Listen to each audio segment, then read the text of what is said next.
오늘도 현장에서 또한 온라인으로 함께 하나님을 예배하고 그 말씀에 귀 기울이는 우리 모두에게 크신 은혜가 임할 줄로 믿습니다.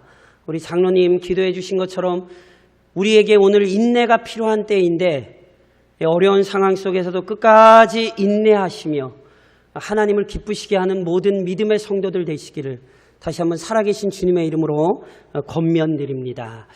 오늘 그 믿음을 견고히 하고자 우리 또 사도신경 연구 9번째로 살펴봅니다. 우리 믿음의 선배들은 성경적 믿음을 교회 안에 순전하게 보존하고 전달하기 위해 또한 참된 믿음을 교회 외부로 또 올바르게 전파하기 위해 간략한 신앙 고백문을 사용했습니다. 사도신경은 이러한 신앙 고백 중 오랜 시간 교회가 사용해 온 것입니다. 교회가 오래도록 이 신앙 고백을 사용했다는 것은 그만큼 사도신경이 가치가 있다는 뜻이죠. 그렇죠? 그래서 우리도 이 사도신경을 지금 살펴보고 있잖아요. 특별히 이 사도신경은 앞서 계속 설명드렸듯이 삼위일체적 관점에서 기독교 신앙을 정리합니다. 그래서 우선 성부 하나님과 창조에 관한 신앙을 고백하는 것으로 시작했지요. 그리고 두 번째로 성자 그리스도와 구속에 관한 신앙을 고백합니다. 마지막 세 번째로 성령 하나님과 성화에 관한 신앙을 고백합니다. 이렇게 크게 삼위 하나님과 각 위 하나님께서 행하시는 주요한 사역을 믿음으로 고백하지요. 그 중에서도 성자 그리스도와 구속에 관한 내용이 가장 많아요. 그래서 이 부분 역시 저랑 이제 세 부분으로 나누어서 제가 세 부분으로 나누어서 설명을 드리고 있죠. 첫 번째는 성자의 본성에 관한 고백이죠. 그 외아들 우리 주 예수 그리스도를 믿사오니. 두 번째는 성자 그리스도께서 자신을 낮추신 것, 다른 말로 비하에 관한 고백입니다.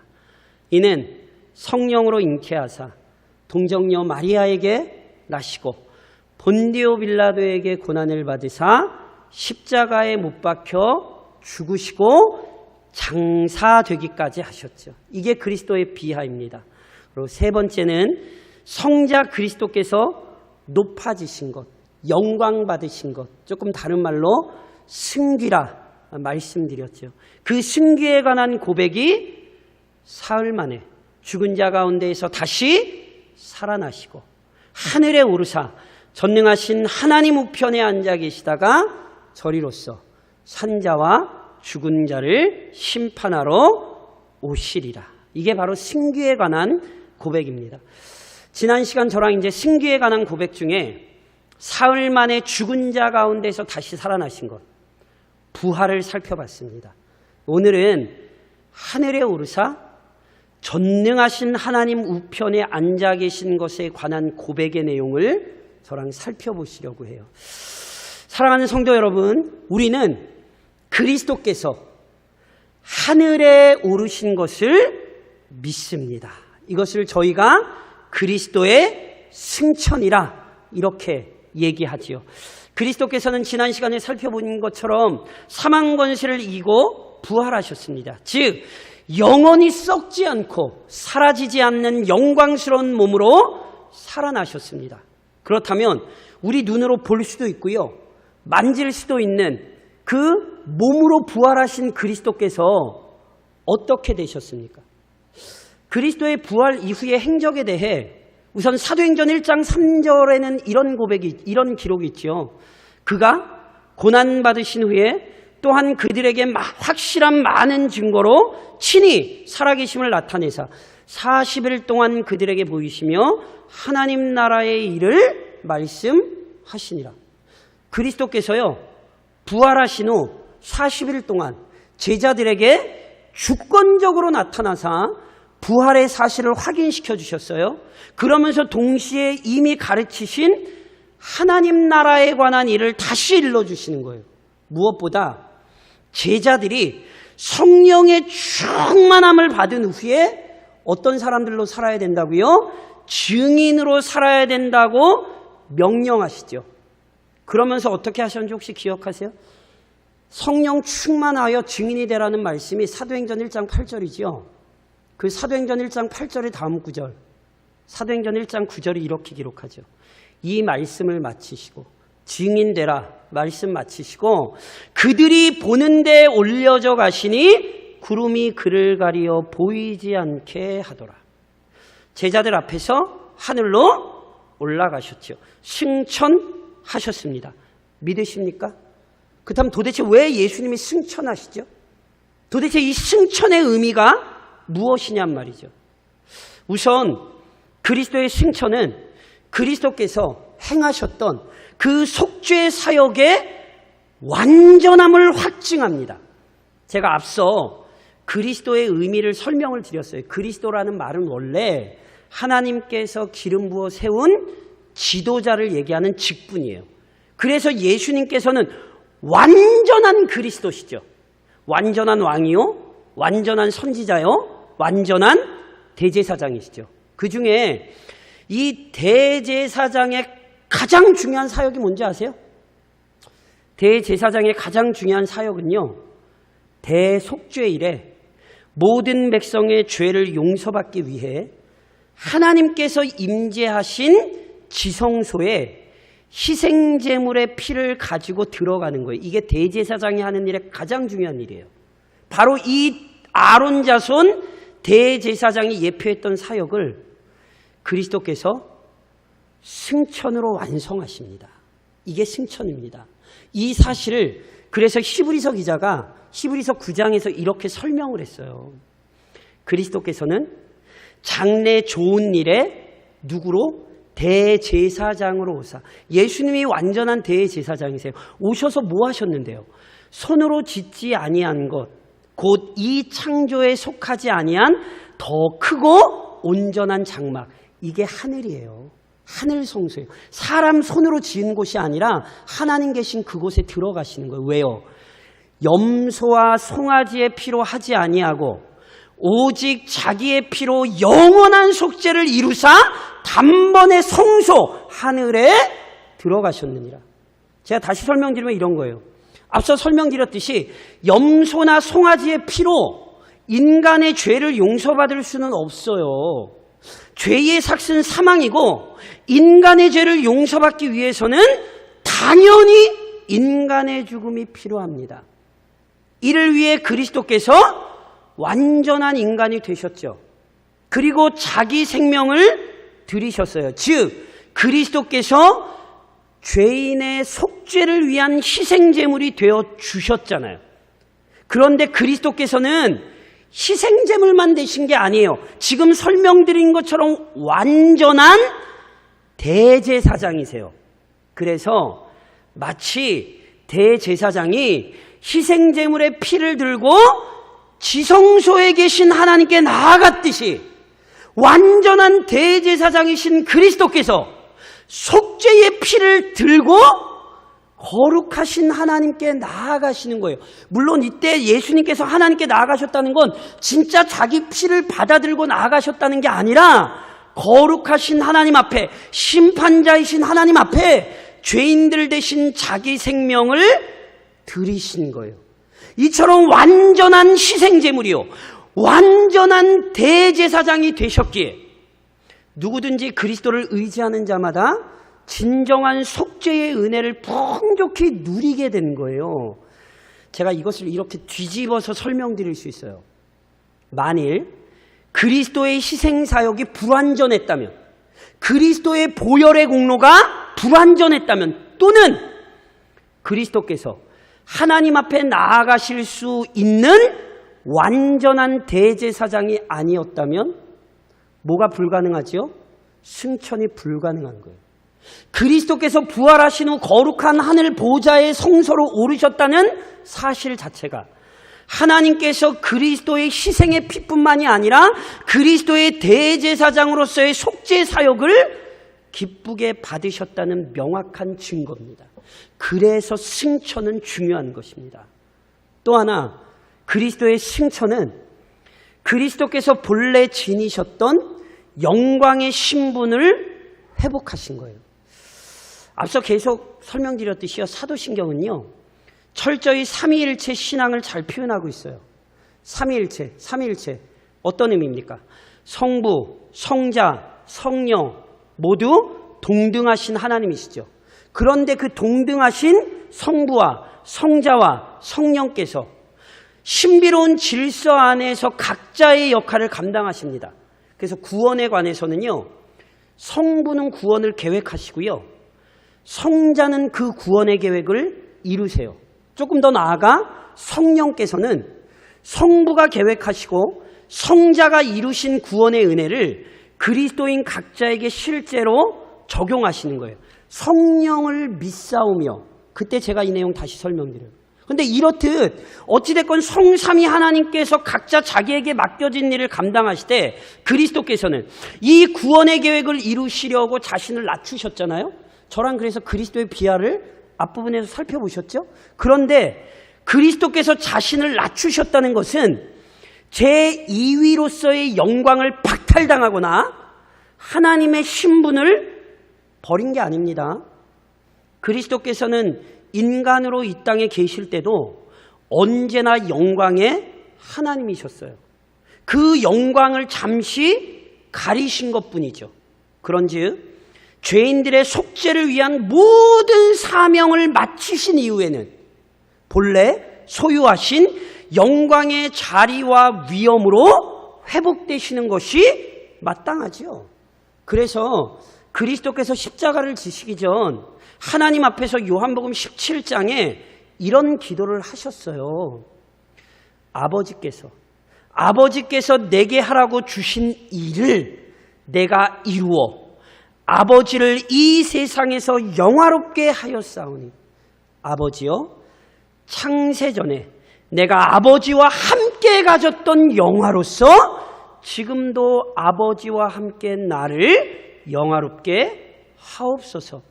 예수님은 창세전부터 하나님이셨어요. 창세전에 그 영광을 가지고 계셨던 거지요.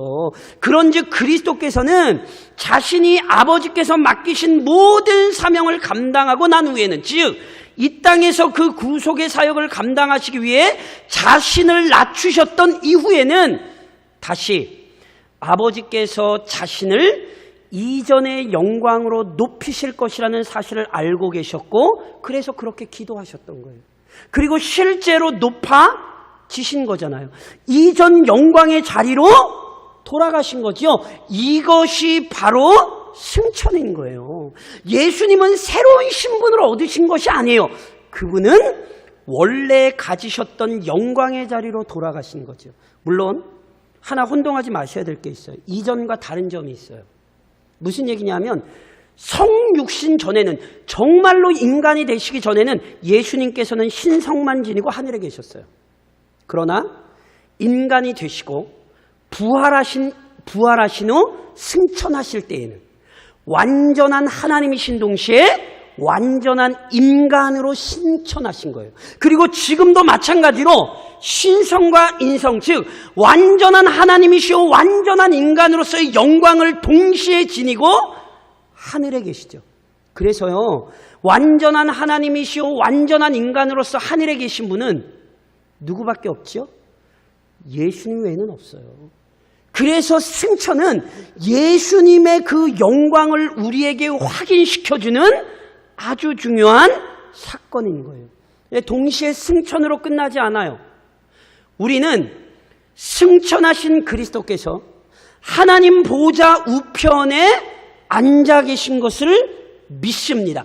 이것을 조직신학에서는 뭐라고 표현하냐면 제위라고 표현해요. 제위. 승천하셨을 뿐 아니라 하나님 보좌 우편에 앉아 계신다. 제위하셨다. 우리는 이렇게 표현해요. 그래서 오늘 저랑 읽으신 본문 마가복음에 보면 그리스도의 승천만 얘기하지 않죠. 주 예수께서 말씀을 마치신 이후에 하늘로 올려지사 뭐 하셨어요? 하나님 우편에 앉으시니라. 승천과 함께 제위하셨어요. 그리고 이 사실 역시 우리 주님께서 이미 이 땅에 계실 때 말씀하셨어요. 예수님께서 마지막 만찬 이후에 유대인들에게 붙잡혀 산헤드린 공회에 가셨을 때 마태복음 26장에 우리 주님이 이런 말씀을 그들에게 하셨어요. 그러나 내가 너희에게 이르노니 이후에 인자가 권능의 우편에 앉은 것과, 승천만이 아니에요. 권능의 우편, 하나님 우편에 앉아있는 것과 하늘구름을 타고 오는 것을 너희가 보리라 하시니.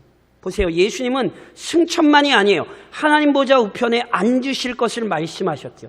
그래서 실제로 승천하신 주님께서 하나님 보좌 우편에 앉으셨어요. 그 다음 도대체 하나님 보좌 우편에 앉으셨다는, 제위하셨다는 사건이 어떤 의미입니까? 기억하셔야 돼요. 예수님께서 하나님 보좌 우편에 앉으셨다는 표현은 우리 주 예수 그리스도의 통치권을 의미하는 것입니다. 잘 아시는 말씀 중에 요한복음 혹시 4장 24절 기억하세요? 요한복음 4장 24절? 이런 말씀이 있죠. 하나님은 뭐지요? 영이시니 예배하는 자가 영과 진리로 예배할지니라. 하나님은 영이십니다. 믿으십니까? 그럼 기억을 하셔야 돼요. 영이라는 게 무슨 말이죠? 우리처럼 몸이 있거나 눈으로 볼 수 있는 가시적인 분이 아니라는 얘기예요. 그러니까 하나님의 보좌라는 말을 진짜로 어떤 보좌가 있고 하나님이 거기에 앉아 계시다 이렇게 생각하시면 큰일 나요. 하나님은 거룩한 영이라니까요. 하나님이 왼쪽 오른쪽이 어디 있습니까? 제가 예전에 말씀드렸죠. 이건 무슨 표현이냐면 신인 동영론적 표현이라 그래요. 그러니까 우리가 이해할 수 있게 거룩한 영이신 하나님을 설명하는 거예요. 그러니까 보세요. 하나님 보좌, 이게 어떤 표현이냐면 시편 103편에 보면 이런 말씀이 있죠. 여호와께서 그의 보좌를 하늘에 세우시고, 하나님께서 그의 보좌를 하늘에 세우셨다는 말은 어떤 의미예요? 그의 왕권으로 만유를 다스리시도다.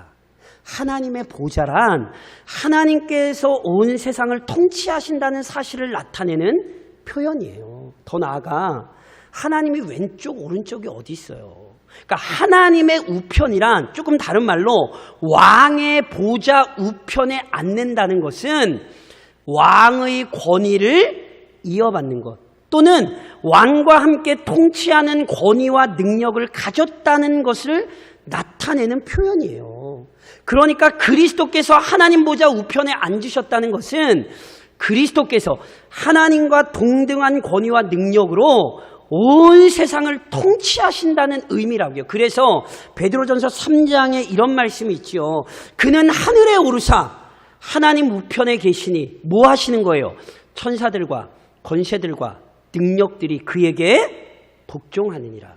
어떤 것도 하나님의 통치를 벗어나지 못하듯이 그리스도의 통치를 받지 않는 것이 없습니다. 이게 하나님 보좌 우편에 앉으셨다는 거예요. 그렇다면 이와 같은 그리스도의 통치권이 구체적으로 어떻게 행사되고 나타나는 것입니까? 에베소서 1장에서 바울 선생님이 이런 말씀을 하셨어요. 그의 능력이, 하나님의 능력이 그리스도 안에서 역사하사 죽은 자들 가운데서 다시 살리시고, 하나님께서 그리스도를 죽은 자들 가운데 다시 살리셨죠. 그걸로 끝났나요? 하늘에서 자기의 오른편에 앉히사 모든 통치와 권세와 능력과 주권과 이 세상뿐 아니라 오는 세상에 일컫는 모든 이름 위에 뛰어나게 하시고, 또 만물을 그의 발 아래 복종하게 하시고 그를 만물 위의 교회의 머리로 삼으셨느니라. 이 구절이 지금 무슨 얘기냐면요, 하나님께서 그리스도를 부활시키셨을 뿐 아니라 그를 하늘로 올리셔서 자기의 보좌 우편에 앉으셨죠. 그리스도에게 통치의 권한을 맡기셨어요. 그런데 그리스도에게 통치의 권한을 맡기셨다는 걸 바울 선생님이 두 가지로 설명하셨어요. 이것을 현대 조직신학에서는 이렇게 두 가지로 구별을 해요. 은혜의 왕국과 권능의 왕국. 권능의 왕국이란 온 세상에 대한 그리스도의 통치권을 의미해요. 그래서 만물이 그 발 아래 이미 뭐 됐어요? 복종되었죠. 이게 권능의 왕국이라는 거예요. 만물이 누구의 아래에 있어요? 예수님의 권위 아래에 있어요. 그런데 혼동하지 마셔야 될 건 만물의 복종은 아직 완성되지 않았어요. 다시 말해 만물이 온전하게 복종되는 것은 언제입니까? 그리스도께서 재림하실 때입니다. 그래서 그때까지는요, 그분의 권위를 대적하는 일들 또는 우리 눈에 보기에 참 부조리한 일들이 이 땅에 많이 벌어져요. 그러나 잊지 마세요. 그 일들마저 하나님 보좌 우편에 앉아 계신 그리스도께서 허용하셨기에 일어난 것이지 절대로 우연히 발생하거나 그리스도의 통치를 벗어나 발생한 일은 하나도 없습니다. 이걸 권능의 왕국이라 부르는 거예요. 동시에 은혜의 왕국이란 교회에 대한 그리스도의 통치권을 의미해요. 제가 방금 읽어드린 에베소서에서 바울 선생님이 어떤 표현을 쓰셨냐면 만물을 그의 발 아래에 복종하게 하시고 그리스도를 만물 위의 교회의 머리로 삼으셨어요. 이 구절의 의미가 뭐냐면 만물 위에 교회의 머리. 무슨 뜻인지 아세요? 만물 위에 뭐가 있는지 아세요? 교회가 있어요. 그 교회 위에 누가 계세요? 그리스도가 계시죠? 그러니까 그리스도가 교회도 다스리시고 만물도 다스리세요. 그런데 이 구절의 의미는 단순히 그리스도가 교회도 다스리고 만물도 다스린다는 의미를 넘어서요. 만물 위에 교회가 있다는 뜻이 무슨 얘기인지 아세요? 그리스도께서 세상을 통치하시되 교회를 위하여 세상을 통치하신다는 의미예요. 그러니까 우리의 시선에는 부패한 세상이 악한 권세가 교회를 괴롭게 하는 것만 보여요. 하지만 그 이면에서는 그리스도께서 교회를 위하여 세상을 통치하고 계신다는 사실을 지금 설명하고 있는 거예요. 즉, 이 세상의 모든 일이, 이 세상의 모든 권세가 교회를 더욱 순결하게 하고 정결하게 하는 방편이 되는 거예요. 그리스도께서는 오늘도 세상을 다스리시되 교회를 견고하게 만들기 위해 순금과 같이 단련하기 위해서 온 세상을 그의 뜻으로 통치하시고 다스리신다. 성경은 이렇게 설명하는 거예요. 조금 더 쉽게 설명드려요. 왜 그리스도께서 이 세상 가운데 코로나라는 질병을 허용하셨는가? 왜 그 고통스러운 시간을 허락하셨는가? 교회를 새롭게 하시기 위해서, 교회를 거듭나게 하시기 위해 그리스도께서 그 모든 일들을 허락하셨다. 성경은 이걸 우리에게 알려주는 거고요. 그래서 그리스도의 재위를 믿는 사람들은 오늘도 이 코로나19 속에서 그리스도께서 그의 교회를 새롭게 하신다는 사실을 믿는 사람들이란 말이에요. 아무 생각 없이 사도신경을 고백하시면 안 되고, 맞습니다. 지금도 이 세상을 통치하시되 교회를 위하여 통치하십니다라는 고백으로 이 사도신경을 고백하셔야 되는 거예요. 그런즉 사랑하는 성도 여러분, 오늘도 승천하시고 재위하신 그리스도를 묵상하며 그분이 계신 영원한 처소를 바라보십시오. 그리스도께서 부활하신 몸으로 하늘에 오르셨어요. 무슨 얘기인지 아세요? 장소를 옮기셨어요. 우리 눈에 보이지 않지만 천국은 실제로 존재합니다. 하나님과 그의 아들 예수 그리스도께서 거하시는 곳, 우리보다 먼저 믿음으로 살았던 그리스도인들이 죽음을 통해 이르게 된 영광스러운 처소인 천국은 실제로 존재합니다. 그리스도께서 십자가를 지시기 전에 그래서 제자들에게 요한복음 14장에서 이렇게 말씀하셨죠. 내가 너희를 위하여 거처를 예비하러 가노니, 가서 너희를 위하여 거처를 예비하면 내가 다시 와서 너희를 내게로 영접하여 나 있는 곳에 너희도 있게 하리라. 보세요. 그리스도께서 승천하신 것은 사라지신 게 아니에요.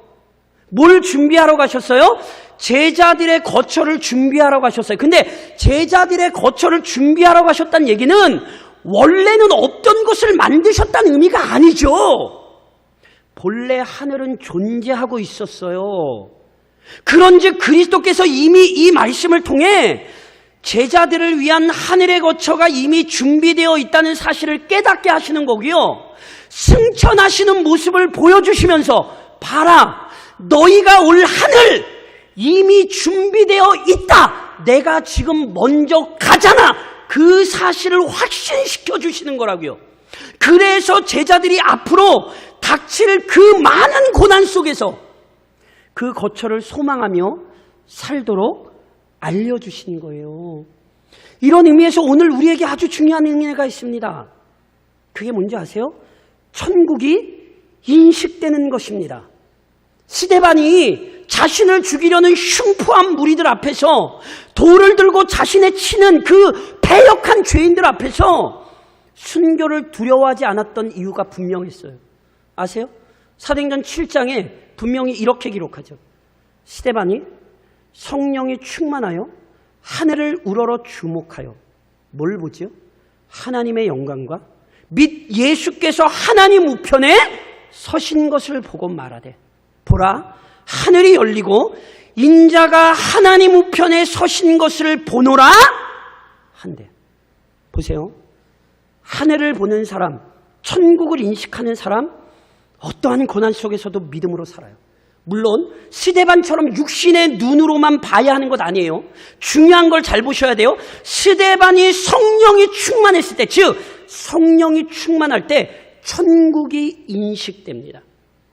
그런즉 오늘도 천국이 믿어지는 은혜를 구하십시오. 지금도 이 혼란스러운 세상 속에서 믿음 안에 살기 위해서는 천국이 인식돼야 돼요. 그 천국을 바라보며 오늘을 사십시오. 동시에 승천하시고 재위하신 그리스도를 묵상하며 오늘 각자에게 맡기신 사명에 충성하십시오. 그리스도께서 제자들에게 요한복음 14장에서 이런 말씀하셨어요. 내가 진실로 진실로 너희에게 이르노니 나를 믿는 자는 내가 하는 일을 그도 할 것이요 또한 그보다 큰 일도 하리니 이는 내가 아버지께로 감이라. 그리스도께서 아버지께로 가면 어떤 일이 일어나는지 아세요? 놀랍게도 제자들이 예수님보다도 큰 일을 해요. 아니, 어떻게 연약하고 부족한 제자들이 예수님보다 큰 일을 감당합니까? 예수님께서 이미 그 비밀을 말씀하셨어요. 요한복음 16장 7절에 이런 말씀하셨죠. 그러나 내가 너희에게 실상을 말하노니 내가 떠나가는 것이 너희에게 유익이라. 내가 떠나가지 아니하면 보혜사가 너희에게로 오시지 아니할 것이요 가면 내가 그를 너희에게로 보내니라. 그리스도께서 승천하시고 재위하신 후 약속하신 성령을 보내시죠. 그래서 이 성령의 충만함을 통해 실은 제자들은 담대한 증인으로 살게 됐어요. 예수님이 말씀하셨던 큰 일을 실제로 했죠. 그래서 아세요? 오늘 저랑 마가복음 16장 19절을 읽으셨잖아요. 예수님 부활하시고 승천하셔서 하나님 보좌 우편에 앉으셨다고. 그런데 그 이야기에 이어 마가복음 16장 20절이 이렇게 곧장 이렇게 기록을 해요. 제자들이 나아가 두루 전파할 새 주께서 함께하사. 주님, 예수님 방금 어디 있다 그랬어요? 하나님 보좌 우편에 앉아 계셨다고 그랬잖아요. 근데 어떻게 주께서 함께하사 그 따르는 표적으로 말씀을 확실히 증언하시니라. 어떻게 하나님 보좌 우편에 앉아 계신 주님이 함께 하셨습니까? 바로 그리스도의 영, 성령으로 함께 하신 거죠. 오늘 우리 역시 마찬가지입니다. 하늘에 오르신 그리스도께서 그의 성령을 보내셨지요. 성령께서 그리스도인을 또한 교회를 고아와 같이 내버려 두지 않으시고 지금도 도우십니다. 그런즉 제자들이 그러했듯 이번 한 주간도 그리스도께서 보내신 성령을 의지하여 각자 사명에 헌신하십시오. 이것이 우리의 삶이 되어야 합니다. 마지막으로 승천하시고 재위하신 그리스도를 묵상하며 더욱 그분께 은혜를 구하십시오. 그리스도는요, 한 번 대제사장이 되신 분이 아니에요. 그리스도는 영원한 대제사장이시죠. 그래서 그분은 지금도 교회를 위해 일하십니다. 그래서 바울 선생님이 로마서 8장에서 뭐라고 말씀하십니까? 다시 살아나신 이는 그리스도 예수시니 그는 하나님 우편에 계시죠. 왜 그 우편에 계셔서 도대체 뭐 하시는데요? 우리를 위하여 간구하시는 자신이라. 우리를 위하여 간구하시는 자신이라. 그리스도께서 지금도 교회를 위해 기도하십니다. 그 기도로 교회가 보호받고 있습니다. 그런즉 지금도 교회를 위해 기도하시는 그리스도의 은혜에 깊이 감사하십시오. 비록 큰 죄를 범했다 할지라도 그분의 기도를 의지하여 악한 길에서 어리석은 생각에서 돌이키십시오. 비록 여러 가지로 어려운 상황 속에 처해 있더라도요, 좌절하거나 낭망하지 마십시오. 불평과 원망하지 않도록 주의하십시오. 오히려 지금의 위기를 이길 지혜와 힘을 구하십시오. 잊지 마시라니까요. 예수님이 지금도 날 위해 기도하고 계세요. 우리 교회를 위해 기도하고 계세요. 그러니 코로나19의 연단이 끝날 때까지 믿음에서 이탈하지 않고 인내할 수 있기를 간청하십시오. 절대로 그분의 기도가 멈추지 않으니 소망 중 은혜를 간구하고 이번 한 주간도 그 풍족한 은혜를 누리며 이 한 주간을 살아가시기를, 우리 믿음의 선배들의 고백을 따라 그 풍성한 은혜 가운데 살아가시는 삶이 되시기를 지금도 우리를 위해 기도하시는 주님의 이름으로 간절히 권면드립니다.